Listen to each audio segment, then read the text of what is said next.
word of the day. So let's share a little bit of that, our word for the day.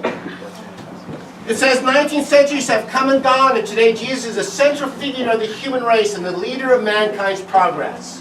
All the armies that have ever marched, all the navies that have ever sailed, all the parliaments that have ever sat, all the kings that ever reigned put together have not affected the life of mankind on earth as powerfully as that one solitary life. Now I think that's 100% true. And from my perspective, I appreciate that and would like to help explain why that's true, right? One of the things we say in unification churches, that, this church was founded by Reverend Moon in 1954 in Korea, right after the Korean War. So he had gone through incredible suffering and difficulty.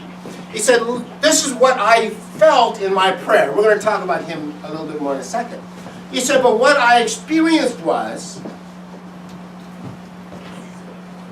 that through his vantage point, he could see how his world, the Korean world, had been saved by a Christian America.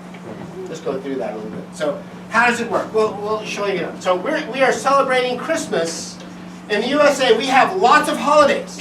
And each holiday has a different flavor, right? Each holiday has a different flavor. For example, Thanksgiving, the Pilgrims gave thanks for surviving persecution in Europe, and especially England, and for surviving a trip across the Atlantic and a harsh winter, where 50% of them died of starvation. The other 50% were saved by Indians, specifically Squanto and the other Indians, and they felt incredible gratitude to the providence of God for having Him deliver them into a reasonably peaceful place where they had food enough to live and they could create their own churches and their own society and not be persecuted by other people, right?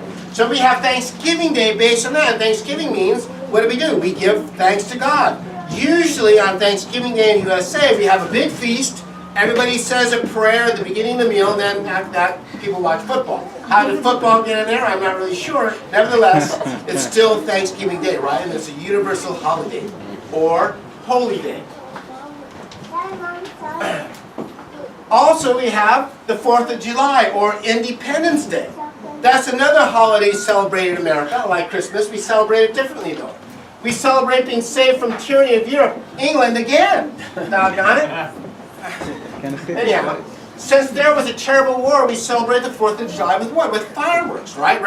Fireworks represent the victory over war from England. By the way, the Declaration of Independence was not the declaration of war. It was just a declaration, and we want to be free, we want to run our own lives, we want to have religious freedom and many other aspects that we cannot get from England. And then England declared war on the United States. So just to be clear, it wasn't a war of revolution, it was a war of self-defense. Anyway, long story. And Memorial Day is a different day, right? That's a solemn day. That's the day of laying of wreaths and visiting grave sites of perhaps family members or brothers and sisters who were lost in the war defending our country, right? And actually most nations have some sort of Memorial Day. It's a different holiday. So, during the Christmas season, one tradition is offering gifts to our loved ones, right? Because it's a different holiday. It comes from the idea of giving gifts or giving love. Is that right? So when we give gifts, what we're trying to do is express our love to a family member, a friend, a charity, other people sometimes we don't even like. Charities, we give something, right? And that's just like fireworks stems from the Independence Day holiday, then gift giving to charities comes from Christmas, right? So we can understand the beginning of Christmas is about what? Charity, loving others, giving to others, sacrificing for others. Some people are against the commercialism of Christmas. You've heard that, haven't you? It's too commercialized holiday. I'm not, by the way. I'm not. Because I understand manufacturing. I think really they just don't like Christmas. Like Grinch somehow just didn't like Christmas, right? He hated little kids getting gifts and being happy. However, shopping and giving gifts is not bad. War is bad. War is bad. Sickness is bad. Murder is bad. But buying gifts for friends is not bad. It's a good thing, and I'll show you why. Right? Shopping is not bad. Christmas shopping supports people from all over the world. Right? Coffee, for example. You remember Juan Valdez? Remember Juan Valdez?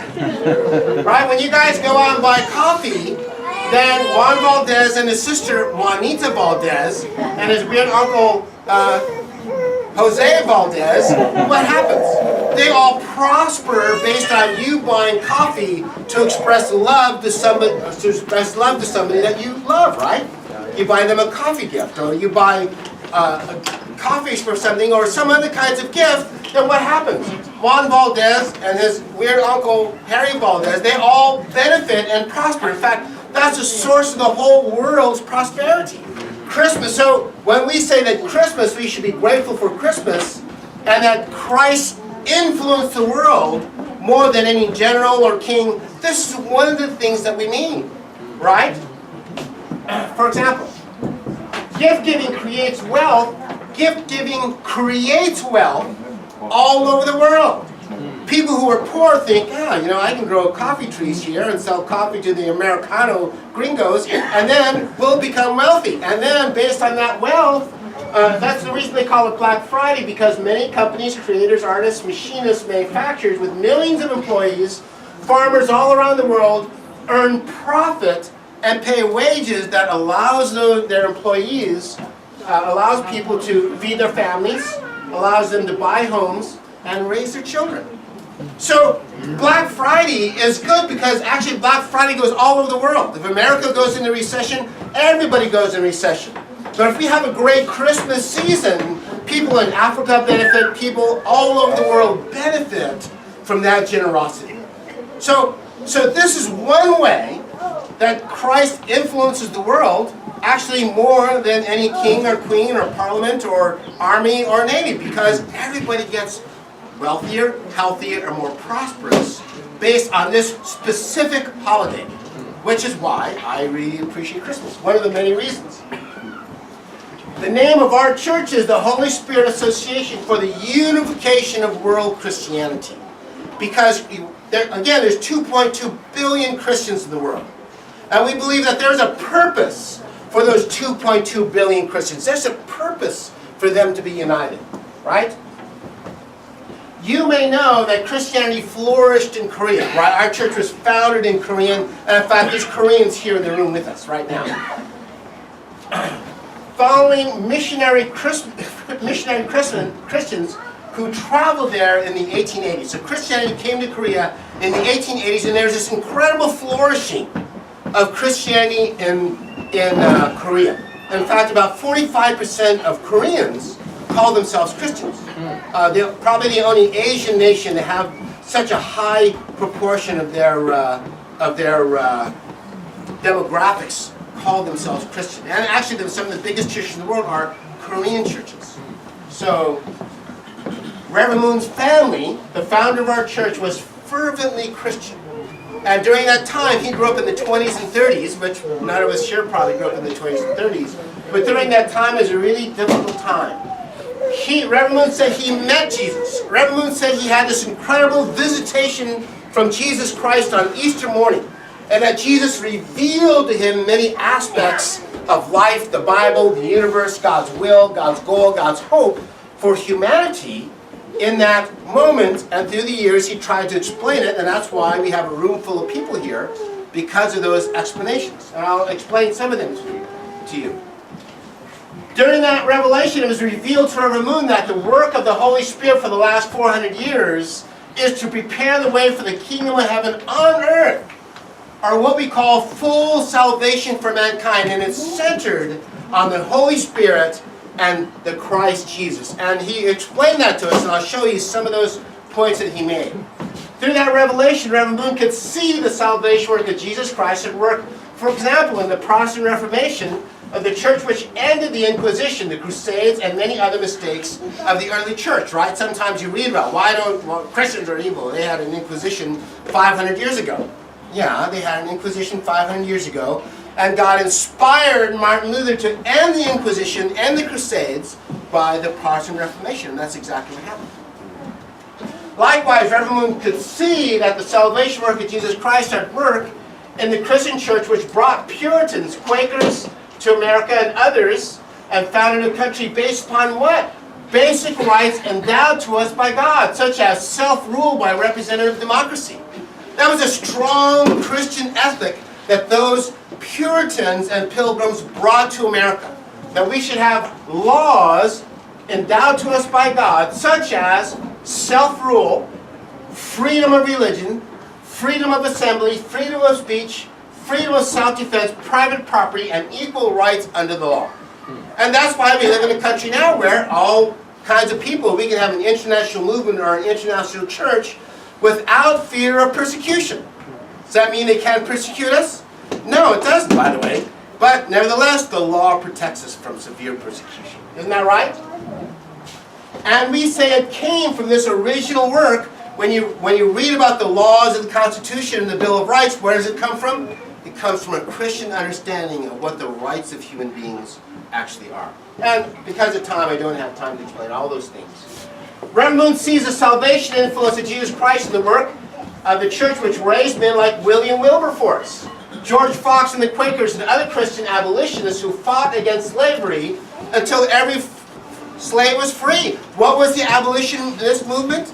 It was a Christian movement to end slavery throughout the world. You can read about William Wilberforce, who fought for 26 years in the Parliament of England to end slavery throughout the English Empire, which he finally accomplished. Reverend Moon sees the salvation work of Jesus Christ and the Christian Reformation, which brought the Baptist Church, which gave birth to Martin Luther King Jr., the greatest leader of civil rights in the USA of the 20th century. And what was the source of Martin Luther King Jr.'s fight for the civil rights? He was a Baptist minister.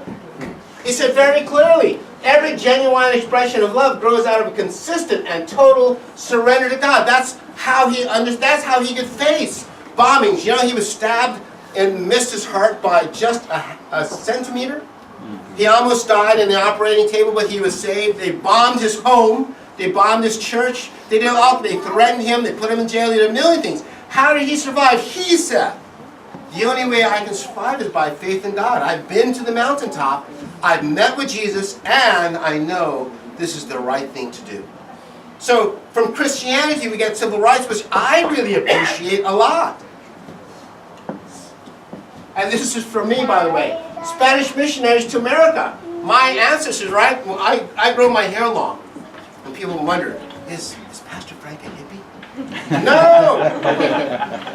Is Pastor Frank really a rock and roll musician on the side? No, he's not! Pastor Frank is a descendant of Yaqui Native American Indians who had a mutually advantageous relationship with the Jesuits for 120 years. Most of them were readily converted to Christianity. That's my great-grandparents, my grandmother, my aunties, right? They were all strong Catholic, Indian Catholics, right? And they converted to Christianity while retaining many traditional beliefs. The Jesuits introduced wheat, cattle, and horses. The Yaqui prospered, right? By the way, my great-grandfather's name is Jesus. They named him Jesus, by the way. And the Yaqui prospered, and the missionaries were enabled to extend their activities further north. So from my specific history, I thank the Christian missionaries for taking care of my great-grandparents and ancestors. They were kind to them. They were nice to them. I not only taught them about farming, wheat, and all those kinds of things, but also about the spirit of true love of Jesus Christ. Reverend Moon sees the salvation work of Jesus Christ and the results of Christianity and the thought of Augustine and Aquinas, who prepared the foundation for the foundation of modern science, technology, medicine, communications, food production, democracy, prosperity, and peace, and the greatest peace the world has ever known. Right? I grew up here in the United States, and I appreciate that because I grew up in the 50s.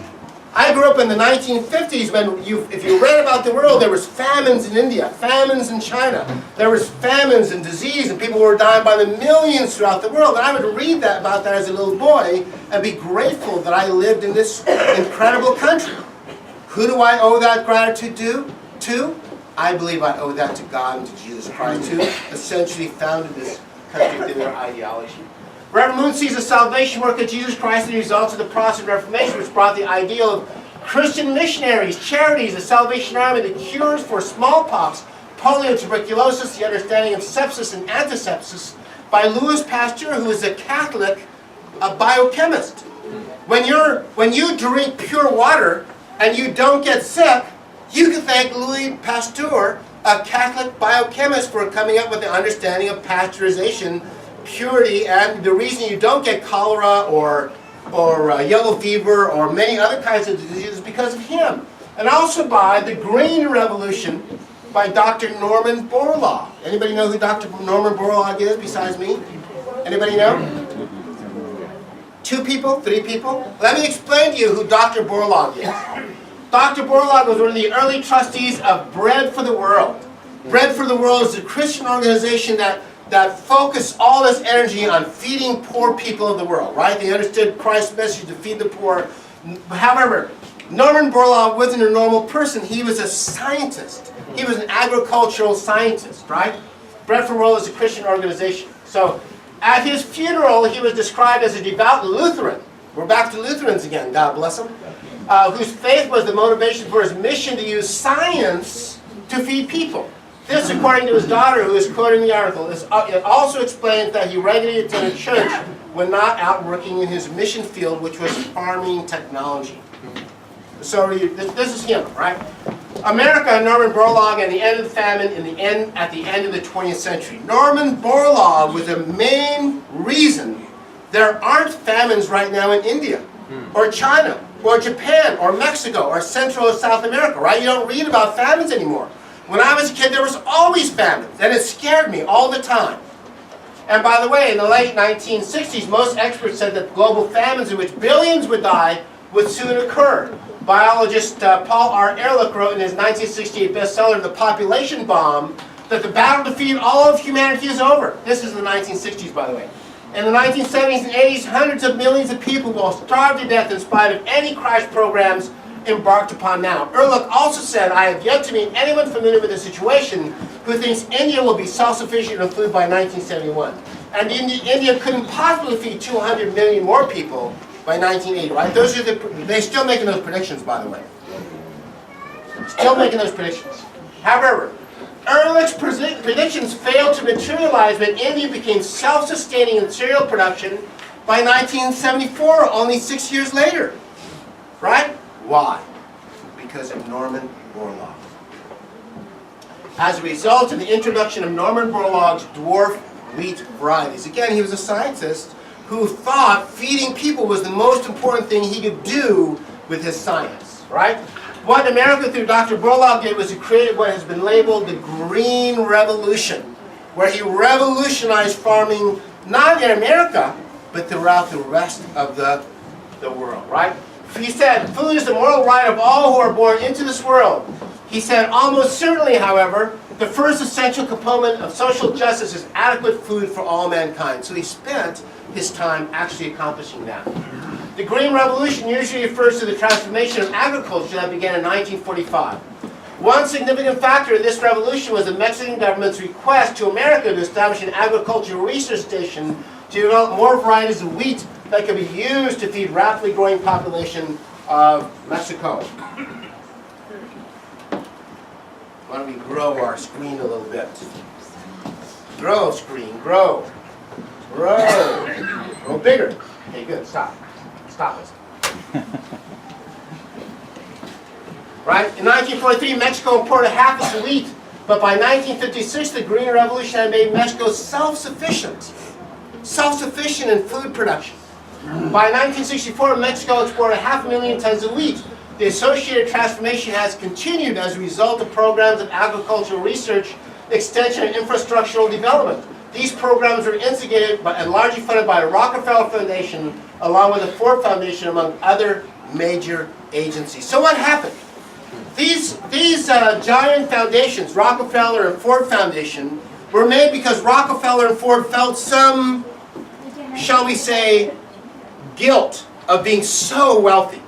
And if you understood, especially Ford, Rockefeller I don't know so much, but Ford felt very strongly that as a Christian person, he was the richest man in the world in like 1926. He should devote millions and millions of dollars to help other people, so he made a trust fund to give money to help all kinds of people in various types of charities. Same with the Carnegie Foundation. Many of those very, very wealthy men growing up in a Christian cultural tradition decided that they would help others with their wealth, right? But the experience of agricultural development began in Mexico by Norman Borlaug in 1943, judged as a success. The Rockefeller Foundation sought to spread the Green Revolution to other nations. For example, India.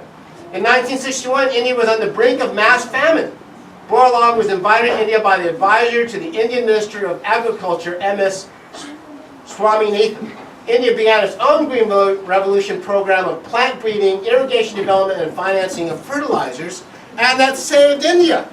Between 1965 and 70, wheat yields nearly doubled in Pakistan and India, greatly improving the food security in those nations. These collective increases in yield have been labeled the Green Revolution, and Borlaug is often credited with saving over 1 billion people from starvation. Isn't that amazing? Yes. Isn't that amazing? And that's part of what we call the Christian cultural sphere. The idea that Christianity wanted to help other people by uniting science and religion together by strong Christian people. He was awarded the Nobel Prize in 1970 in recognition of his contributions to world peace through increasing the food supply. Between 1950 and 1984, as the Green Revolution transformed agriculture around the globe, world grain production increased by 250%, while only adding 3% of agricultural land to that mix. Right? So instead of destroying forests, actually people just grew more food on the same amount of ground. And by the way, in the United States, for example, due to that efforts, we have more forest in the United States now than we did when the Pilgrims got here. Did you know that? Yeah, you don't know that because all the farms that used to be in New England and all those places have shrunk down. They just let them go back to forestry. The production increases fostered by the Green Revolution are widely credited with having helped to avoid widespread famine and for feeding billions of people throughout the world. Isn't that Christ's message? Isn't that the message of Jesus Christ, to feed people throughout the world, to feed the poor and feed the hungry? That's exactly what they did, right? This is one of the reasons I love America. America has sins on the record, for sure, but what other nation is single-handedly responsible for saving billions of people from starvation? Who else did that? So, for me to be grateful for Christmas or understand that Jesus has more influence on the world than all the kings or queens or parliaments or navies or armies that ever sailed, is 100% true. He still influences the world today to save you and to save me.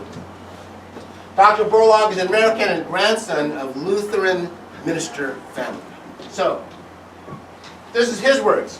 Then by developing and applying the scientific and technological skills of the 20th century for the well-being of mankind throughout the world, he may still see Isaiah's prophecies come true. And the desert shall rejoice and blossom as a rose, and the parched ground shall become a pool, and the thirsty land springs of water. And may these words come through. This is from the Bible, where Borlaug is quoting when he received his Nobel Prize. Right? And that's just one aspect of what the Christian cultural sphere is doing to positively influence the world. So, the greatest aspect of Reverend Moon's movement, we believe, is the salvation work of Jesus Christ and the results of the Protestant Reformation, which also brought the ideal of marriage. The ideal of marriage, of parents taking care of their children and parents respecting and loving their children at all costs. Isn't that a Christian idea? Absolutely. From the book of Matthew, haven't you read, he replied, that at the beginning the Creator made them male and female and said, for this reason a man will leave his father and mother and be united to his wife, and the two will become flesh. So they're no longer two but one flesh. Therefore what God has joined together, let no one separate. Reverend Moon taught us that the concluding act of salvation and to usher in the kingdom of heaven, one thing is needed on earth, and that is the creation of ideal families of 3 generations centered upon God's original ideal of creation. We teach and say love of family is the image of God on earth, and that's why we celebrate Christmas to this day the way we do. It's Christmas time! It's a good excuse to be nice to somebody. Christmas time is a good excuse to show some act of loving kindness to your family, your neighbor, people you don't like, charities, whatever you like. Okay? So go home today after church, treat your kid, your wife, yourself like you're worth more than $1 million, because that's the value you have to God. And now, to finish, we're almost done. Calvin Thurston will lead our Sunday school students in a musical selection called Away in the Manger. Calvin, is your class ready? They are ready.